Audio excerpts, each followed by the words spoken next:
Hey everyone, welcome to today's funny detective show. Lai Meng looks extremely tense in the footage, clutching the steering wheel as if it's her lifeline. Her eyes are full of doubt, as if she's staring at a stranger who's just dropped in from outer space. Based on our guess, the mastermind behind this whole thing is not Jiang. Jimu talk about a plot twist. He wasn't impulsively killed by someone he knew. No, this was a grand plot hatched by a sneaky stranger. It would make a blockbuster movie. The reservoir body's DNA matches Jiang Jimu's, turning the suspect into the victim. What a twist. Real killer is still roaming free, and now there's another murder case. It's like an episode straight out of a detective show. Is that gloved figure in the surveillance really Jiang Jimu? Why wear gloves to drive his own car? Clearly, he's pulling a fast one. Let's take a deep dive into Jiang Jimu's surveillance footage and get to the bottom of this mystery. Along the way, the nanny's responses about Uncle's past are so cryptic, they belong in a suspense novel. The nanny just vaguely mentions that Uncle changed after the parents passed away and quit the police work shortly after. It sounds dramatic. The DNA from the mysterious paper didn't match Jiang Jimu. It left everyone scratching their heads. The situation is truly complicated. Do you honestly not know who is who? Absolutely. I thought it was definitely his mom. Subtitle: Jiang Jimu received a mysterious phone call from a black cell phone that lasted for 47 seconds, and the content of this call has now transformed into the most mind-boggling enigma.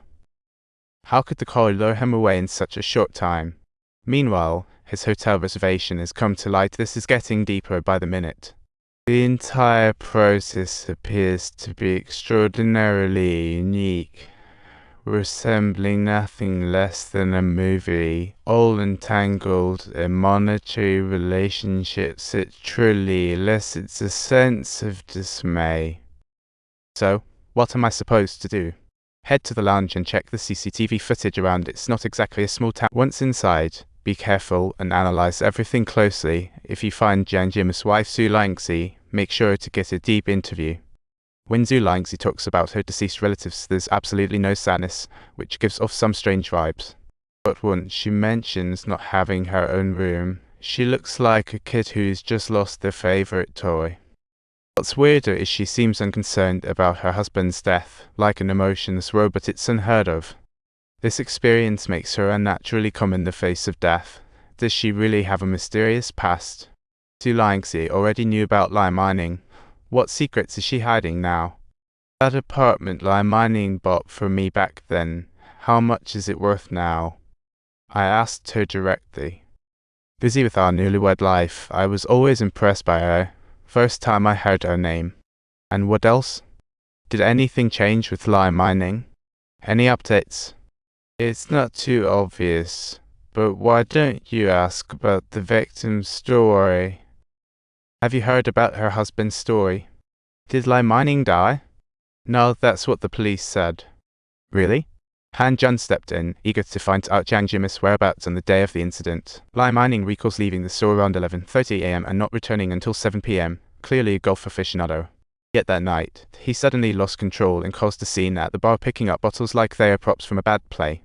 The next evening around 9 p.m., he called for a designated driver, leaving a blank history. The police decided to dig deeper into his social connections.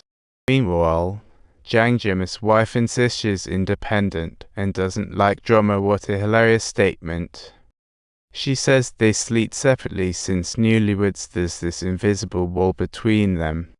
The wife keeps insisting her husband didn't come home that night, but the designated driver claims he took pics to prevent drunk driving. This made Han Jun suspect things aren't as simple as they seem. Typically, female killers have money or emotional disputes involved. She showed absolutely no emotion after her husband's disappearance and seemed indifferent to his death, which is concerning.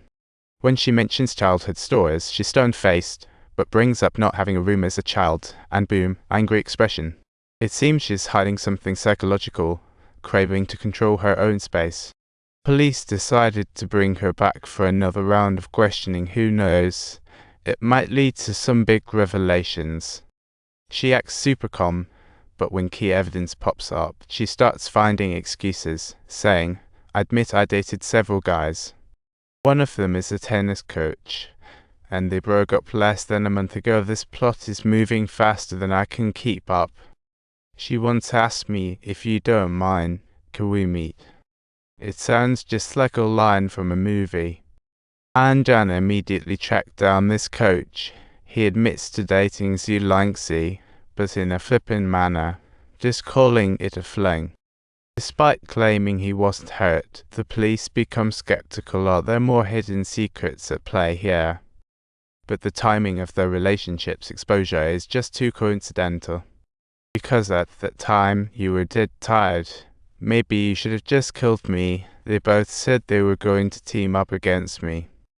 Sure, I think so too. If she really kills Jiang's mom, the cops won't act, and you're not just saying that.